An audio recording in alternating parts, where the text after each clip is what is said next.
الحمد للہ وکفا والصلاة والسلام علی عباده الذین اصطفى اما بعد فاعوذ باللہ من الشیطان الرجیم بسم اللہ الرحمن الرحیم اللہ نور السماوات والارض مثل نورہ کمشکاۃ فیہا مصباح المصباح فی زجاجہ الزجاجة كأنها كوكب دري يوقد من شجرة مباركة زيتونة لا شرقية ولا غربية يوقد من شجرة مباركة زيتونة لا شرقية ولا غربية يكاد زيتها يضيء ولو لم تمسسه نار نور على نور يهدي الله لنوره من يشاء ويضرب الله الأمثال للناس والله بكل شيء عليم في بيوت أذن الله أن ترفع ويذكر فيها اسمه يسبح له فيها بالغدو والآصال رجال لا تلهيهم تجارة ولا بيع عن ذكر الله وإقام الصلاة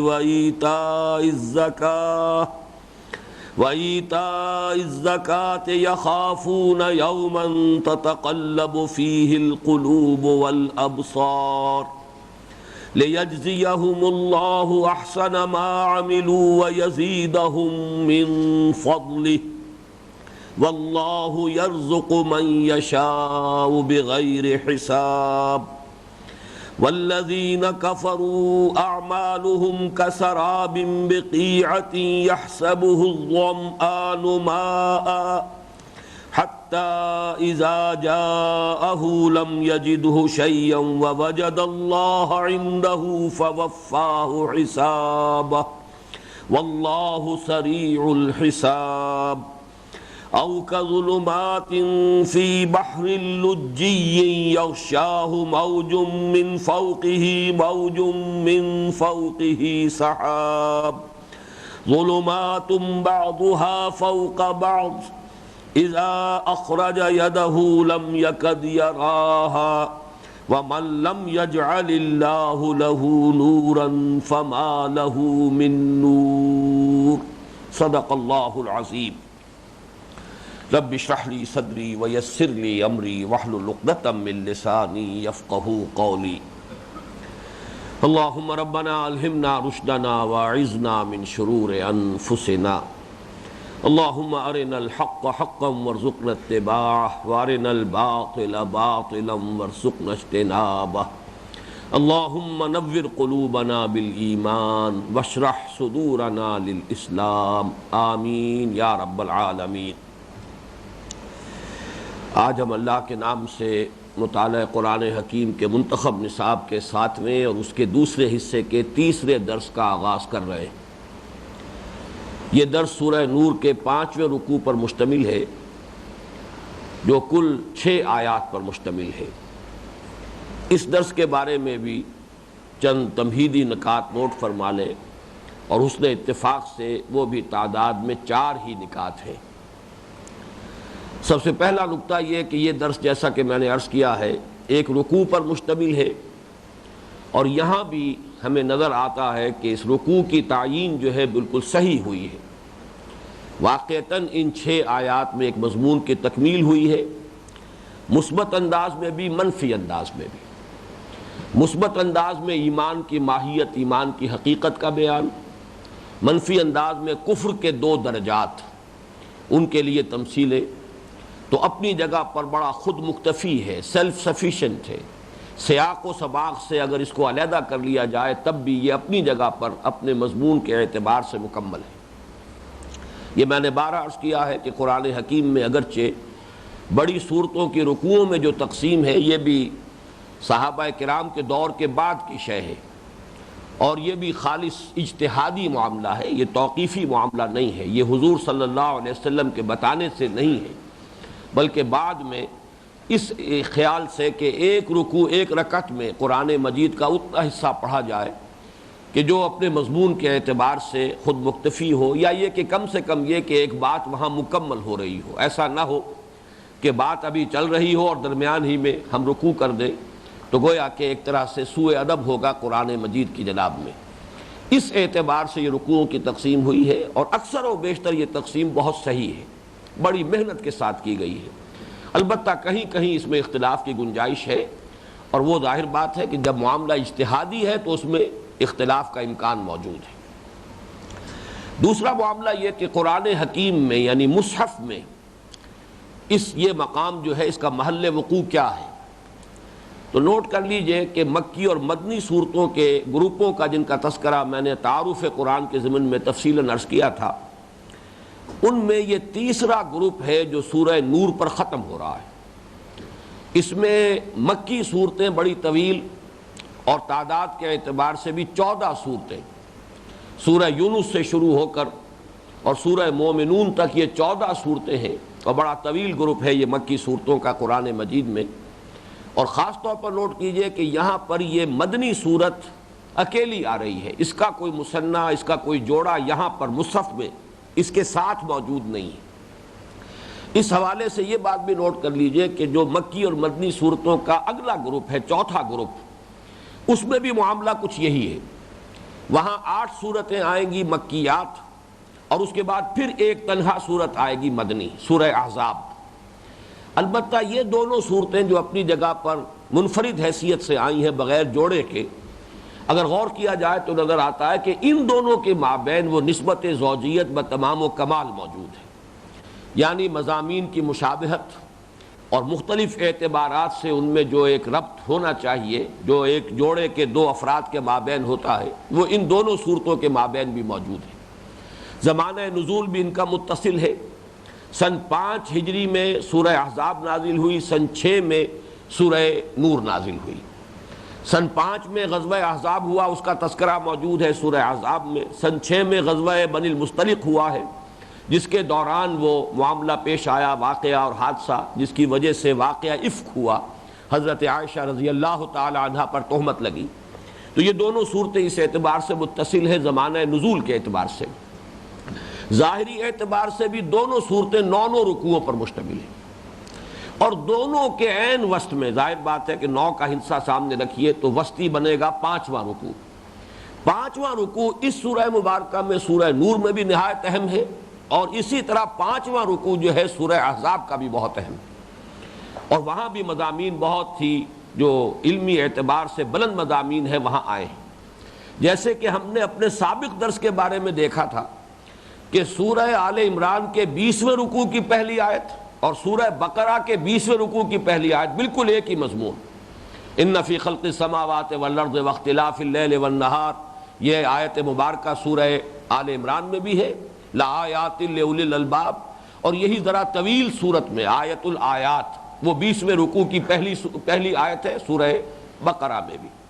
اسی طرح کا معاملہ یہاں ہے کہ ان دونوں صورتوں میں کہ جو 9 رکوعوں پر مشتمل ہے، یہ درمیانی رکوع جو ہے 5واں دونوں صورتوں کا یہ نہایت اہم ہے۔ خاص طور پر آیت نمبر 35، یہ عدد ہے حیران کن ہے۔ سورہ نور کی بھی آیت نمبر 35 ماہیت ایمان کے ضمن میں قرآن مجید کا عظیم ترین مقام ہے، جس کا کہ آج ہم مطالعہ کریں گے انشاءاللہ۔ ماہیت ایمان یعنی ایمان ایسنشلی ہے کیا، اس کی حقیقت کیا ہے، بلکہ حقیقت کے لفظ سے بھی زیادہ صحیح لفظ جو ہے آج کے درس کے ضمن میں نوٹ کر لیجئے، وہ ماہیت، اس کی اصل جو ہے ایسنس کیا ہے ایمان کا۔ اس موضوع پر یہ آیت نمبر 35 سورہ نور کی نہایت اہم ہے۔ پھر یہ کہ اس ایمان کا جو ظہور ہوتا ہے انسان کی عملی زندگی میں، اس پر سورہ احزاب کی آیت نمبر 35 اتنی ہی جامع ہے۔ یہ بھی آیت بہت طویل ہے، اور وہ آیت بھی بہت طویل ہے، بلکہ اس سے بھی نسبتاً طویل تر۔ ان المسلمین والمسلمات والمؤمنین والمؤمنات والقانتین والقانتات والصادقین والصادقات والصابرین والصابرات والخاشعین والخاشعات والمتصدقین والمتصدقات والصائمین والصائمات والحافظین فروجہم والحافظات والذاکرین اللہ کثیرا والذاکرات اعد اللہ لہم مغفرۃ واجرا عظیما، یہ ایک آیت ہے۔ تو تقابل کریں گے تو وہ آیت سورہ احزاب کی آیت نمبر 35 اور جو آج ہم پڑھیں گے سورہ نور کی آیت نمبر 35، ان میں بڑی گہری مناسبت ہے۔ ایمان کی ماہیت سورہ نور کی آیت نمبر 35 میں، اس کے پھر مظاہر انسانی شخصیت میں اس کے ثمرات، اس کے نتائج وہ ہے کہ جو نہایت جامع انداز میں یہ سورہ احزاب کی آیت نمبر 35 میں۔ مزید یہ نوٹ کیجئے کہ ان دونوں صورتوں میں سورہ احزاب میں بھی اور سورہ نور میں بھی منافقین کا اور نفاق کا ذکر جو ہے بڑے اہتمام کے ساتھ اور بڑی تفصیل کے ساتھ آیا ہے، اور یہ در حقیقت جو وسطی دور کی صورتیں ہیں، مدنی دور جو ہے اس کے درمیانی زمانے کی صورتوں میں یہ مضمون نفاق کا بڑی تفصیل سے آیا ہے۔ چنانچہ سورہ نساء یہ بھی در حقیقت اسی درمیانی دور کی صورت ہے، اور میں نے آپ کو بارہا بتایا ہے کہ نفاق کے موضوع پر سب سے زیادہ مفصل مباحث سورہ نساء میں آئے۔ بہرحال ان دونوں صورتوں میں بھی یہ جو مضمون آیا ہے ایمان کی حقیقت اور ایمان کے ثمرات، یہ اصل میں نفاق کے بیک گراؤنڈ میں ہے، منافقین کو نمایاں کرنے کے لیے، ان کے کردار کو نمایاں کرنے کے لیے۔ جیسے عربی کہاوت ہے کہ تعرف الاشیاء بازدادہا، اشیاء کی اصل حقیقت اس کی ضد کے حوالے سے واضح ہوتی ہے۔ رات کی حقیقت دن کے پس منظر میں نمایاں ہوتی ہے، دن کی حقیقت رات کے پس منظر میں ظاہر ہوتی ہے۔ اسی طرح نفاق اور ایمان یہ ایک دوسرے کی ضد ہیں، تو چونکہ ان دونوں صورتوں میں نفاق کا مضمون آیا، اسی لیے ان دونوں صورتوں میں سورہ نور میں ماہیت ایمان اور سورہ احزاب میں مظاہر ایمان کا ذکر جو ہے تفصیل سے آیا ہے۔ بلکہ یہیں پر یہ نوٹ کر لیجئے کہ ہمارے اگلے درس میں بھی بعین ہی یہی نسبت سامنے آئے گی۔ اگلا درس جو ہے یعنی جو 8واں درس ہے ہمارے اس منتخب نصاب کا، اور چوتھا درس ہوگا اس دوسرے حصے کا، وہ سورہ تغابن پر مشتمل ہے۔ اور سورہ تغابن میں آپ دیکھیں گے کہ سورہ تغابن سے متصلاً قبل جو 28ویں پارے میں سورہ منافقون ہے، وہی ترتیب وہاں بھی ہے، پہلے نفاق کا ذکر ہوا پھر ایمان کی حقیقت بیان ہوئی۔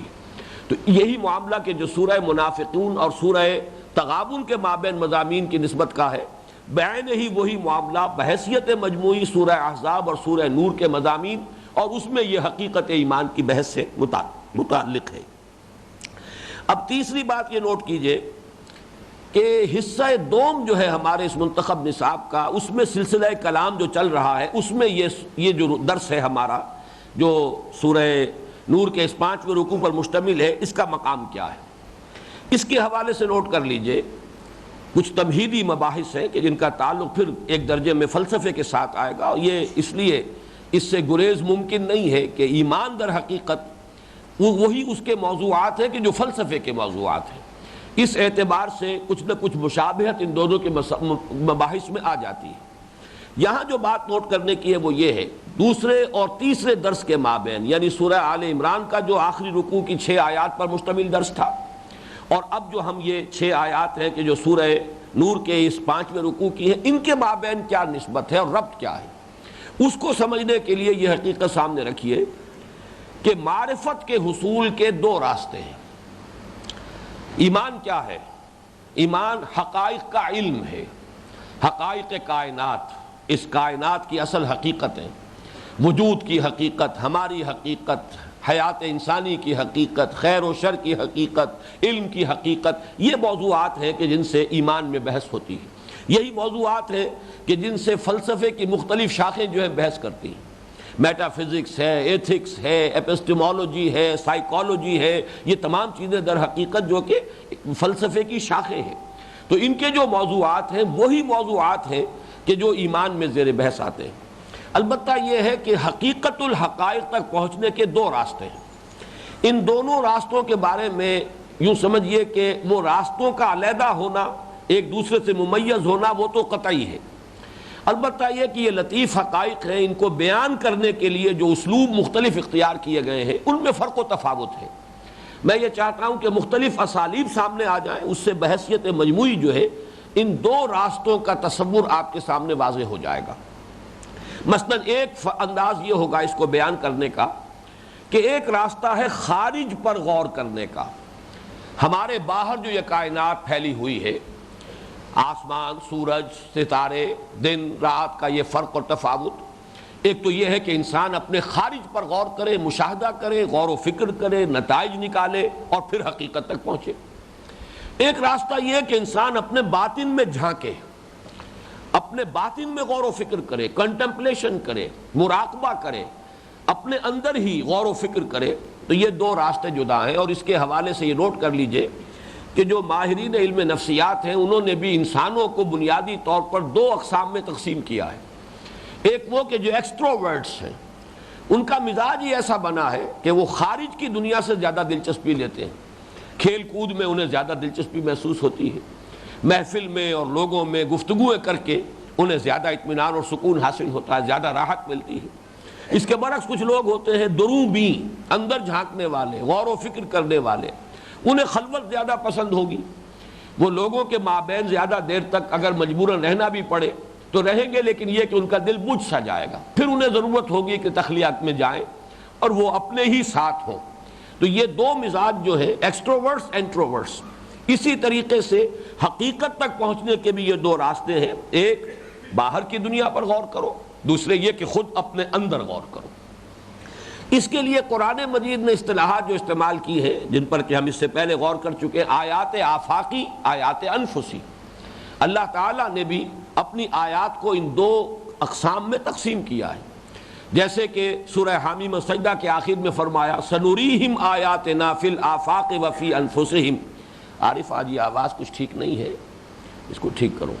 سنوریہم آیاتنا فی الآفاق وفی انفسہم حتی یتبین لہم انہ الحق. ہم عنقریب انہیں دکھائیں گے اپنی آیات آفاق میں بھی انفس میں بھی. اور یہی بات جو ہے سورہ ذاریات میں بھی آئی. فرمایا گیا وفی الارض آیات للموقنین وفی انفسکم افلا تبصرون. اس زمین میں ہر چہار طرف یقین کرنے والوں کے لیے نشانیاں پھیلی ہوئی ہیں اور خود تمہارے اندر ہیں، کیا تم غور نہیں کرتے، سوچتے نہیں ہو.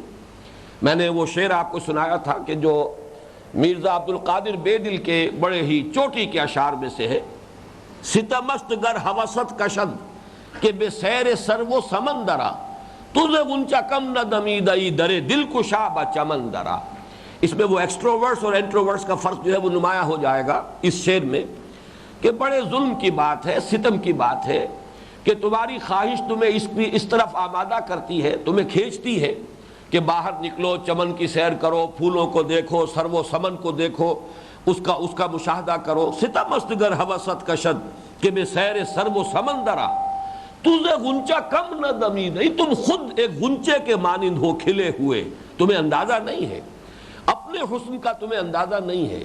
تمہارے اندر اللہ نے جو کچھ رکھا ہے اپنی خلاقی اور اپنی صناعی اور اپنی مصوری کے جو نمونے ہیں تمہارے باطن کے اندر، تم ان کی طرف توجہ نہیں کرتے. تجھے غنچہ کم نہ دمیدئی درے دل کشا بچمن درا. کبھی دل کے دروازے کو کھولو اور اس کے چمن، اس کے اندر جو ایک چمن ہے، کبھی اس میں آؤ اور اس کی سیر کرو. تو معلوم ہوا کہ یہ دونوں راستے جو ہیں ایک ایکسٹروورٹس کا ہے، ایک انٹروورٹس کا ہے. ایک کے لیے آیات آفاقی ہے، ایک کے لیے آیات انفسی ہے. اسی کو علامہ اقبال نے بھی دو مصروں میں خوبصورتی سے واضح کیا ہے.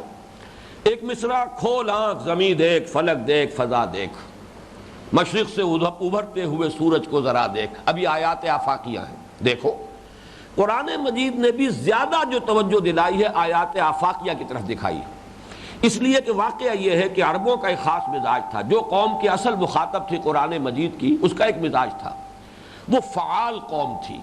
کنٹمپلیشن کا، فلسفے کا، منطق کا ذوق ان میں نہیں تھا، بلکہ یہ کہ حرکت، بھاگ دوڑ، عملی قوم.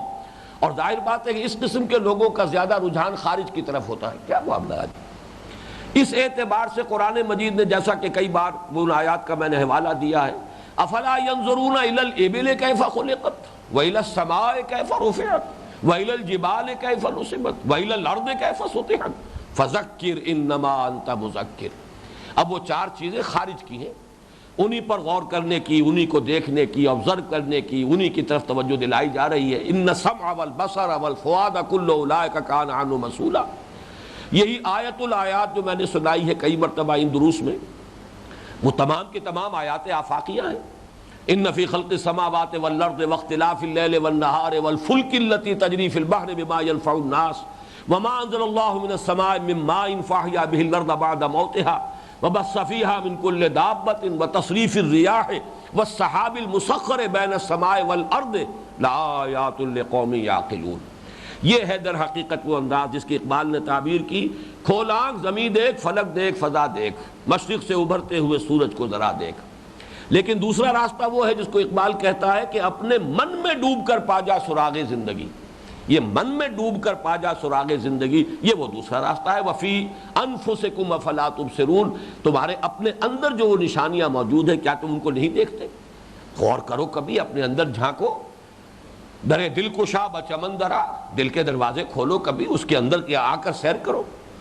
اسی کو اب میں حوالہ دے رہا ہوں کانٹ کا بھی، اس لیے کہ متعدد بار یہ آ چکا ہے حوالہ کہ اس نے کریٹیک آف پیور ریزن لکھی اور ثابت کر دیا کہ کوئی عقلی، منطقی، فلسفیانہ دلیل اللہ کے وجود کو ثابت نہیں کر سکتی۔ علامہ اقبال نے بھی اس کی اس بات کی تصویب کی ہے، صحیح ہے۔ جتنے بھی متکلمین، وہ عیسائی ہوں، یہودی ہوں، مسلمان ہوں، انہوں نے جتنے منطقی دلائل وجود باری تعالیٰ پر قائم کیے ہیں، سب کو منطق توڑ دیتی ہے۔ لوہے کو لوہا کاٹتا ہے، ان الحدید بالحدید یفلح، جس منطق کی بنیاد پر آپ وہ تعمیر کرتے ہیں اپنے دلائل کی عمارت، وہی منطق جو ہے اس کی جڑ کاٹ دیتی۔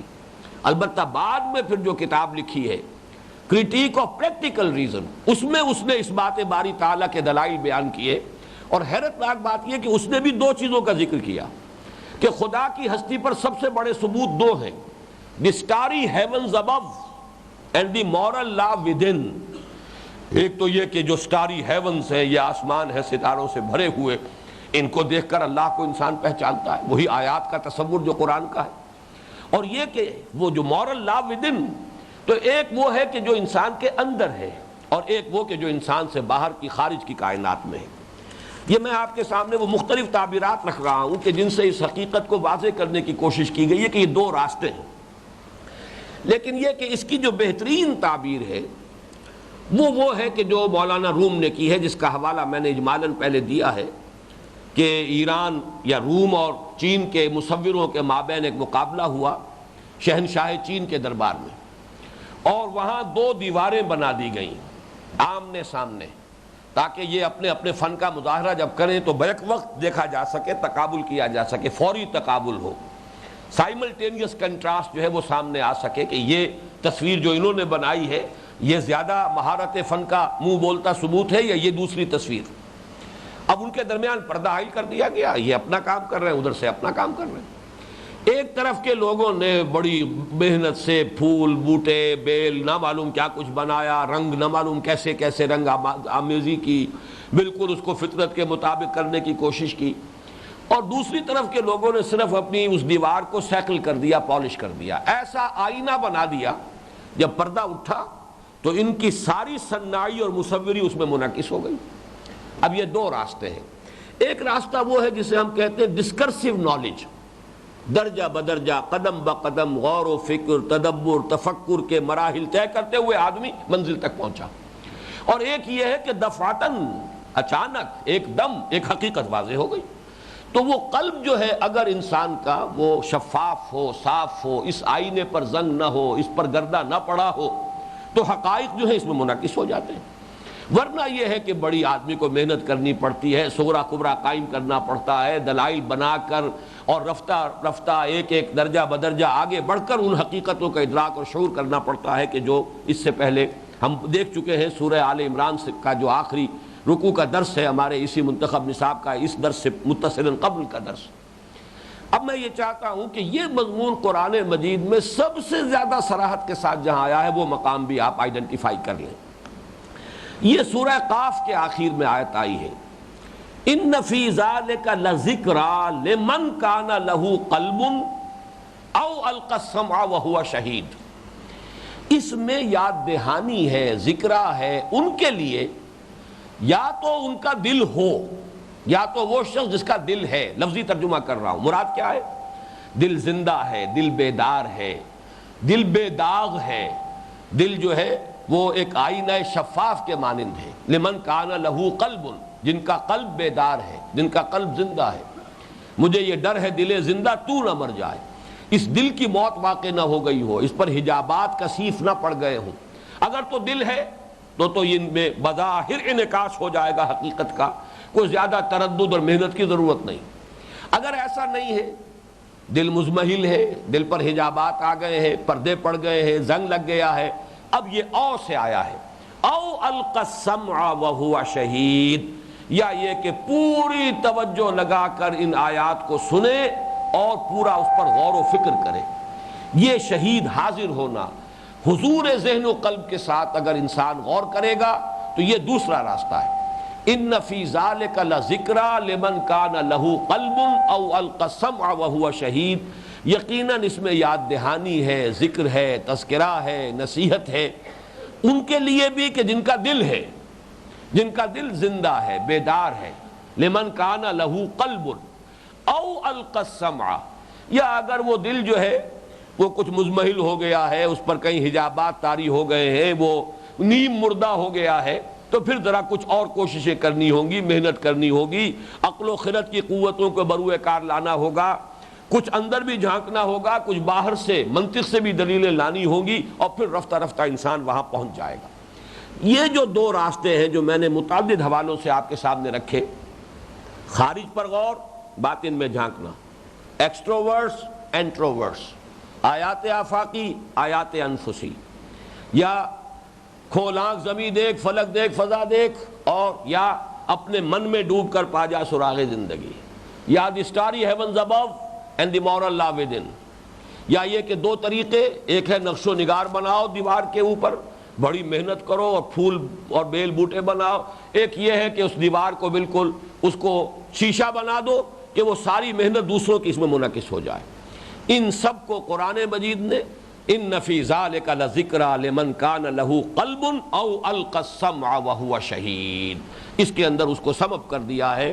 دل زندہ ہے، بیدار ہے تو حقائق خود بخود منعکس ہو جائیں گے، ورنہ ذرا محنت کرنی پڑے گی، توجہ کو مرکوز کرنا ہوگا، سوچ بچار کرنا ہوگا، سننا بھی ہوگا دھیان کے ساتھ، اور غور و فکر بھی کرنا ہوگا. اب ذرا تقابل کر لیجئے، پچھلا درس جو تھا اس میں درجہ بدرجہ بات کیسے آئی تھی. میں پھر چاہتا ہوں کہ وہ سٹیپس جو ہیں آپ گن لیں، آج نوٹ کر لیں. نمبر 1، اللہ تعالیٰ کی معرفت تو صرف ان آیات الہیہ سے حاصل ہوگی اور اس کے لیے کوئی منطقی دلیل نہیں.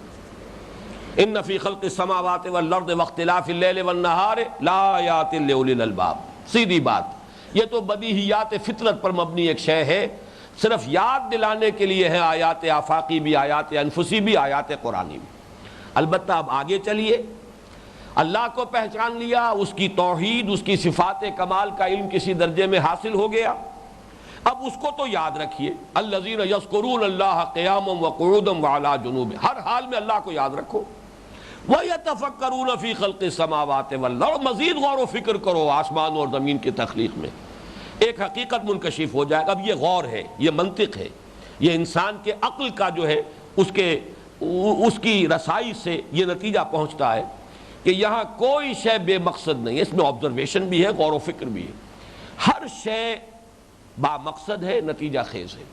اب ذرا پھر اپنے اندر جھانکو، تمہاری فطرت میں خیر اور شر کا امتیاز موجود ہے یا نہیں؟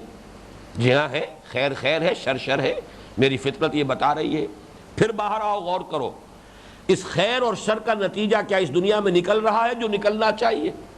عقل کا تقاضا یہ ہے کہ گندم بے رویت جو سے جو، نیکی سے بھلا نتیجہ نکلنا چاہیے، بدی کا برا نتیجہ نکلنا چاہیے، جو نہیں نکل رہا. لہذا اب یہ سارا وہ منطقی استدلال ہے، اس کی کڑیاں ہیں. لہذا کوئی اور عالم ہونا چاہیے جس میں کہ انسان کو اس کی نیکیوں کا بھرپور بدلہ مل جائے، اور بدمعاشوں کو اور حرام خوروں کو ان کی حرام خوری کی پوری سزا مل جائے. یہاں فوراً وہ چونک کر کہتے ہیں فقنا عذاب النار، اے رب ہمارے بچا لیجو ہمیں آگ کے عذاب سے. یہ ایمان ہے، فطری ایمان، پھر عقلی ایمان. اور اب اس کے بعد وہاں فرمایا گیا کہ ایسے لوگوں کے کان میں جب آواز آتی ہے کسی نبی کی پکار اور نبی کی منادی ایمان کی، وہ فوراً لبیک کہتے ہوئے ان کی طرف رجوع کرتے ہیں. ربنا اننا سمعنا منادیا ینادی للایمان ان آمنوا بربکم فآمنا. یہ ہے درجہ بدرجہ ایمان، قدم بقدم ایمان. اس کے اندر فطرت کی بدیہیات بھی ہیں، عقل کا بھی عمل ہے، منطق کا بھی استعمال ہے، اور اس ڈسکرسو نالج کے اضافے سے اور فطرت کی بدیہیات کی رہنمائی میں انسان ایمان تک پہنچ گیا. دوسرا معاملہ دفعتاً ایمان کی حقیقت کا روشن ہو جانا یہ ہے کہ جو ہمارے آج کے درس کا اصل موضوع ہے. اس کی تفصیل بعد میں آئے گی. اب چوتھی بات اور تمہیدی نوٹ کر لیں، اور وہ یہ ہے کہ اس رکوع میں پہلی مرتبہ 3 تمثیلات آ رہی ہیں. 6 آیتیں ہیں کل اور 3 تمثیلیں ہیں. قرآن مجید میں بکثرت تمثیلیں، تشبیہیں، استعارے آئے ہیں، اور اس سے پہلے انجیل میں تو اس سے بھی کہیں زیادہ ہے تمثیلوں کا معاملہ. بلکہ حضرت مسیح علیہ السلام کو کہا گیا تمثیلوں کے بادشاہ. بڑے اعلیٰ مضامین کو بڑی سادہ تشبیہوں اور تمثیلوں کے ساتھ بیان کرنا، یہ خاص طور پر حضرت مسیح علیہ السلام، یہ تمام انبیاء کرام کے اپنے اپنے خصائص ہیں. جیسے جو معجزے انہیں دیے گئے، حسی معجزے، مادی معجزے، نگاہوں سے نظر آنے والے معجزے، اس درجے کے معجزے کسی اور کو نہیں دیے گئے. حضور صلی اللہ علیہ وسلم کا معجزہ مانوی معجزہ ہے قرآن حکیم، یہ ان تمام معجزوں سے برتر ہے، لیکن یہ حسی معجزہ نہیں، آنکھوں سے دیکھی جانے والی شے نہیں. جبکہ وہ جو چیزیں تھیں، مردے کو زندہ کر دیا، یہ تو ہر انسان دیکھ رہا ہے. یا گارے سے بنایا ایک پرندے کا ہیولا، پھونک ماری اور وہ اڑتا ہوا پرندہ بن گیا، یہ تو آنکھوں سے دیکھے جانے والی حقیقت ہے. اندھا آیا ہے، مادرزاد اندھا، اور ہاتھ پھیرا آنکھوں پر اور اس کی بینائی جو ہے اس کو مل گئی، یہ تو سب کو نظر آ گیا. اس طریقے سے وہ معجزات چوٹی کے حضرت مسیح کے ہیں. اسی طرح کا معاملہ ہے تمثیلوں میں. حضرت مسیح علیہ السلام کہا جا سکتا ہے تمثیلوں کے بادشاہ. قرآن مجید میں بھی بکثرت تمثیلیں آئیں. اب یہاں میں چونکہ اس رکوع میں جو پہلی آیت کا اختتام ہوتا ہے، بڑی طویل آیت ہے، اس میں آتا ہے وَيَضْرِبُ اللَّهُ الْأَمْثَالَ لِلنَّاسِ وَاللَّهُ بِكُلِّ شَيْءٍ عَلِيمٌ. تو چونکہ ہمارے اس منتخب نصاب میں پہلی مرتبہ تمثیلیں آئیں اور یہاں تمثیلوں کا فلسفہ بھی اللہ نے بیان کر دیا، لہذا اس بات کو نوٹ کر لیجئے کہ تمثیلوں کی ضرورت کیا ہے. اصل میں جو ماورائی حقائق ہیں ان کے اصل کنہ تک پہنچنا انسان کے لیے ممکن نہیں. ذات باری تعالیٰ کو انسان کیا سمجھے گا؟ اللہ تعالیٰ کی صفات کے بارے میں بھی ان کی ماہیت کو انسان نہیں سمجھ سکتا. ماورائی حقائق، لطیف حقائق، اس کائنات کے اصل حقائق جو بہت لطیف ہیں، وہ ہمارے فہم کی گرفت میں براہ راست نہیں آ سکتے. دوسری طرف ان کے بارے میں ایک اجمالی علم کا ہونا ضروری ہے. اگر ہمیں معلوم نہ ہو کہ مرنے کے بعد جی اٹھنا ہے، اگر ہمیں معلوم نہ ہو کہ جنت بھی ہے، دوزخ بھی ہے، تو ظاہر بات ہے کہ ہماری ہدایت کے لیے ان تمام چیزوں کا اجمالی علم لازمی ہے، لیکن ان کی کنہ کو سمجھنا ممکن نہیں. اب ان دونوں مقدمات سے جو ہے نتیجہ برآمد ہوتا ہے کہ اب تمثیلات کے ذریعے سے، تمثیل کس شے سے ہوتی ہے؟ تمثیل اس شے سے ہوتی ہے ممثل بہی، جس سے تمثیل دی جائے، وہ جو ہمارے مشاہدات کی چیزیں ہیں، اور اس چیز کے لیے تمثیل دی جا رہی ہے جو ہمارے مشاہدات سے ماورا ہے. ہمارے مشاہدات میں جو فینومینا آتے ہیں جو کسی درجے میں مشابہت رکھتے ہوں ان حقائق سے کہ جو بہت لطیف ہیں، جو ہمارے بیان کے اندر بھی نہیں آ سکتے، یہ بھی نوٹ کر لیجئے، ہماری زبان ان کی متحمل نہیں ہے، اس لیے کہ انسانی زبان بھی در حقیقت انسان کے مشاہدات پر مبنی ہوتی ہے. انسان نے چیزیں دیکھی ہیں، نام رکھنے شروع کیے ہیں، مشاہدات ہیں، کوئی فینومینن ہے اس کے سامنے آیا، تجربے میں آیا، اس کے لیے اس نے کوئی عنوان تجویز کر دیا، اصطلاحات وضع کر لی. اب یہی اصطلاحات، یہی اسماء، یہی نام، یہی الفاظ ہمارے کمیونیکیشن کا ذریعہ ہیں. ظاہر بات ہے کہ اس کا مطلب یہ ہے کہ ان کا کمیونیکیشن جو ہے وہ بھی محدود ہوگا، اس لیے کہ ہمارے محدود مشاہدات پر وہ الفاظ مبنی ہیں، ان پر ان کو وضع کیا گیا ہے، قائم کیا گیا ہے کہ جو ہمارے محدود مشاہدات سے متعلق جو چیزیں ہیں، لہذا ان کے ذریعے سے جو حقائق سامنے آئیں گے وہ محدود ہوں گے. تو اب اس کے لیے اللہ تعالیٰ نے یہ راستہ اختیار کیا ہے کہ ہمارے مشاہدات میں جو فینومینا ہیں، جن کے کنہ کو ہم جانتے ہیں، سمجھتے ہیں، ان سے تشبیہ لے کر، ان سے تمثیل لے کر ماورائی حقائق کا ایک اجمالی نقشہ ہمارے سامنے لے آیا گیا ہے. یہ گویا کہ ہماری ضرورت ہے. اصل میں بات سمجھیے، یہاں الفاظ آئیں گے وَيَضْرِبُ اللَّهُ الْأَمْثَالَ لِلنَّاسِ، اللہ یہ مثالیں لوگوں کے لیے بیان کرتا ہے. وَاللَّهُ بِكُلِّ شَيْءٍ عَلِيمٌ، اللہ تو ہر شے کا علم رکھتا ہے. اللہ کا علم ہے کما ہیا، وہ تو ہر شے کی حقیقت کو جانتا ہے، اسے ضرورت نہیں ہے تمثیل کی. تمثیل کی ضرورت تمہیں ہے کہ تمہارے لیے ان حقائق کا کما ہیا ادراک ممکن نہیں ہے. یہ کما ہیا کا لفظ آیا ہے اس دعا میں کہ جو حضور کو تلقین فرمائی گئی وَقُلْ رَبِّ زِدْنِي عِلْمًا، اور اسی میں حضور صلی اللہ علیہ وسلم جو ہے اس پر آگے بڑھے ہیں. اس دعا، اسی دعا پر آپ نے اضافہ کیا ہے. رب ارنی حقیقت الاشیاء کما ہی، اے رب مجھے تو اشیاء کی حقیقت دکھا جیسے کہ وہ فی الواقع ہے۔ باقی جو اشیاء لوگوں کو نظر آ رہی ہیں ان کا جو ظاہری فنومینا ہے وہ تو سب کے سامنے ہے، میں یہ چاہتا ہوں کہ اصل حقیقت کو دیکھوں کہ حقیقت کیا ہے۔ اہل نظر ذوق نظر خوب ہے، لیکن جو شے کی حقیقت کو نہ دیکھے وہ نظر کیا۔ تو یہ کما ہیا جو علم ہے یہ تو اللہ کے پاس ہے، ہر شے کا کما ہیا علم، اس کی اصل حقیقت، اس کی اصل ماہیت، اسے تمثیل کی ضرورت نہیں ہے، تمثیل انسانوں کی ضرورت ہے۔ وَيَضْرِبُ اللَّهُ الْأَمْثَالَ لِلنَّاسِ، اسی طرح آتا كَذَلِكَ يَضْرِبُ اللَّهُ الْأَمْثَالَ لِلنَّاسِ لَعَلَّهُمْ يَتَفَكَّرُونَ، اسی طرح اللہ تعالیٰ لوگوں کے لیے مثالیں بیان فرماتا ہے تاکہ وہ غور کریں، سوچیں، اس کے حوالے سے، اس کے ذریعے سے حقائق کا ایک اجمالی ادراک تو کم سے کم انہیں حاصل ہو جائے، کم سے کم اس درجے میں کہ جس سے ان کے سامنے صغرا کبرا صحیح ہو جائے، وہ فلسفیانہ حقائق جو ہے ان کا ایک خاکہ ان کے ذہن میں بن جائے کہ میری حقیقت کیا ہے، میری زندگی کی حقیقت کیا ہے، خیر و شر کی حقیقت کیا ہے، یہ کوئی مستقل اقدار ہے یا یہ کہ صرف ہمارے سوچنے نے ان کو جنم دیا ہے کہ nothing is good or bad, only thinking makes it so، یا یہ کہ اصل حقائق ہے، نیکی نیکی ہے، بدی بدی ہے، یہ اقدار مستقل ہے یا آربیٹریری ہے، یہ صرف اعتباری ہے یا واقعی ہے۔ ان تمام چیزوں کے بارے میں ایک اجمالی علم انسان کو ہو، اسی کا نام ایمان ہے، اور یہ انسان کی ضرورت ہے۔ حالانکہ ایمان اکثر و بیشتر اس میں حقائق ماورائی ہیں، فرشتوں کو مانو جبکہ فرشتوں کو دیکھ نہیں سکتے، جنت کو مانو جبکہ جنت تمہارے مشاہدے میں نہیں ہے۔ اسی حوالے سے نوٹ کر لیجئے کہ سورہ آل عمران کے شروع میں جو مضامین آئے ہیں قرآن مجید کے بارے میں، اور یہ مضمون میں تعارف قرآن کا کے جو خطبات تھے ان میں یہ بیان کر چکا ہوں کہ آیات محکمات اور آیات متشابہات، ان میں فرق اسی بنیاد پر تو ہے۔ آیات محکمات وہ ہے کہ جن کا مفہوم بالکل واضح ہے، اب ظاہر ہے اوامر اور نواہی وہ آیات محکمات میں سے، یہ کرو یہ نہ کرو، یہ آیات محکمات ہے، ہمیں پورا پورا مفہوم سمجھ میں آ گیا۔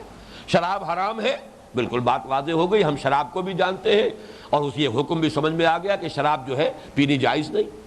خنزیر ہمیں معلوم ہے خنزیر کس شے کا نام ہے، خنزیر کا گوشت تمہارے لیے حرام کر دیا گیا۔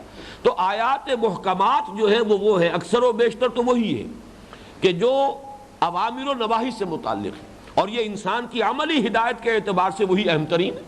قرآن مجید کا اصل موضوع ہی انسان کی ہدایت و رہنمائی ہے۔ سورہ فاتحہ میں جو دعا انسان کو سکھائی گئی، اہدنا الصراط المستقیم، اسی کا تو جواب ہے جو قرآن میں دیا جا رہا ہے۔ ھدی للمتقین، یہ کتاب جو ہے لوگوں کے لیے ہدایت اور رہنمائی ہے، اور اصل ضرورت یہ ہم سورہ فاتحہ کے ضمن میں پڑھ چکے ہیں، اصل ضرورت انسان کو اسی کی ہے، ورنہ فطرت انسانی میں حقائق ایمانی کے اجمالی ادراک کی صلاحیت تو اللہ تعالیٰ نے ودیعت کی ہوئی ہے، وہ تو پہچان لیتا ہے۔ الحمدللہ رب العالمین الرحمن الرحیم مالک یوم الدین ایاک نعبد و ایاک نستعین، یہاں تک تو انسان خود پہنچ گیا ہے۔ اب آگے وہ کہتا ہے اہدنا الصراط المستقیم۔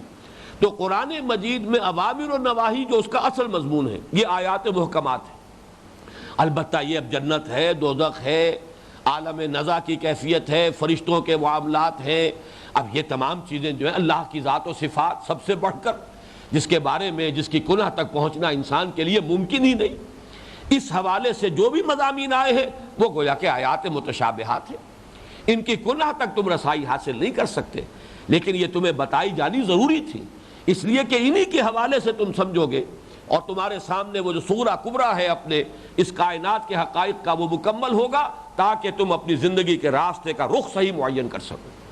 یہ ہے تمثیلات کا جو فلسفہ ہے کہ قرآن مجید میں کیوں تمثیلات آتی ہیں، انجیل میں کیوں تمثیلات آئی ہیں۔ صرف ایک بات اور نوٹ کر لیجئے، اس لیے کہ وقت ختم ہو رہا ہے، میں اب اصل مضمون جو ہے وہ اگلی نشست میں شروع کرنا چاہتا ہوں کہ تشبیہ اور تمثیل کا بھی ایک فرق ہے۔ تشبیہ ہوتی ہے مفرد شے، کسی ایک شے کو دوسری شے سے تشبیہ دے دی جائے، جیسے کہا جائے یہ تو شیر ہے، یہاں پر ایک مفرد تشبیہ ہے کہ اس کی شجاعت کو شیر کی بہادری سے تشبیہ دی جا رہی ہے۔ تمثیل مرکب ہوتی ہے، اس میں کئی اجزاء ہوتے ہیں اور ان اجزاء سے بحیثیت مجموعی ایک فنومینن سامنے آتا ہے، یہ فنومینن بحیثیت مجموعی مشابہت رکھتا ہے کسی دوسرے فنومینن سے جس کے لیے تمثیل دی جا رہی ہے، اس میں تمام اجزاء کا ایک دوسرے کے ساتھ بالکل کاربن کاپی کی طریقے سے ٹیلی کرنا ضروری نہیں ہوتا، مجموعی تاثر ایک مجموعی فینومینن اس کو بیان کر دیا جائے اور اس سے ایک مجموعی مماثلت اور مجموعی مشابہت ہو اس دوسرے فینومینن کی جو لطیف ہے، جس کو الفاظ میں بیان نہیں کیا جا سکتا، اس کی حقیقت کے ساتھ ایک مجموعی مشابہت اور مماثلت قائم ہو جائے۔ تو اس رکوع میں یہ 3 تمثیلات آئی ہیں، نوٹ کر لیجئے۔ پہلی تمثیل بڑی عظیم ترین تمثیل ہے ماہیت ایمان کے لیے، ایمان کی حقیقت کیا ہے، بلکہ میں نے جیسا کہ عرض کیا لفظ حقیقت کو بھی یہاں استعمال نہ کرے، ماہیت، اصل ہے کیا ایمان، اس کی نوعیت کیا ہے۔ اور دوسرے پھر کفر کے 2 درجے، ایک انتہا درجے کا کفر، سرے سے خیر نہ ہو، کوئی بھلائی نہ ہو، کوئی اس میں ملمے کی نیکی بھی نہ ہو، ایسا اندھیارا، ایسی تاریکی جس میں کہیں بھی کوئی کرن جو ہے روشنی کی سرے سے موجود نہ ہو۔ ایک کفر کی وہ انتہا ہے، اور ایک کفر کی درمیانی کیفیت ہے، وہ بھی کفر۔ حقیقت ایمان تو انسان کو حاصل نہیں، لیکن کچھ نہ کچھ نیکی کا انسان اہتمام کر رہا ہے اپنے آپ کو مطمئن کرنے کے لیے، اپنے دل کو جھوٹی تسکین دینے کے لیے۔ وہ ہے تو صرف ملمے کی نیکی، نظر آتی ہے، چمک دمک ہے کہ نیکی ہے، خیرات ہے، بڑے بھلے کام ہو رہے ہیں، خدمت خلق ہو رہی ہے، لیکن حقیقت میں وہ نیکی نہیں ہے۔ وہ اصل میں جو دوسری تمثیل ہے، درمیانی تمثیل، اس کا تعلق جب ہم وہاں پہنچیں گے تو واضح ہو جائے گا کہ اس کا اصل تعلق جو ہے وہ آیت البر کے ساتھ ہے۔ نیکی کی اصل حقیقت اور اس میں جو اس کا ایک آتا ہے منفی پہلو، وہ ہے کہ جو اس دوسری تمثیل میں ہمارے سامنے اس رکوع کے مضامین میں سے آ جائے گا تفصیل کے ساتھ۔ یہ ہے اس درس کے مضامین اور ان کا ایک اجمالی خاکہ۔ اب یہ کہ جو اصل اس کا مضمون ہے ایمان کے لیے، ایمان کی ماہیت کے لیے تمثیل، اس پر انشاءاللہ تعالی اگلی نشست میں گفتگو ہوگی۔ اقول قولی ھذا واستغفر اللہ لی ولکم ولسائر المسلمین والمسلمات۔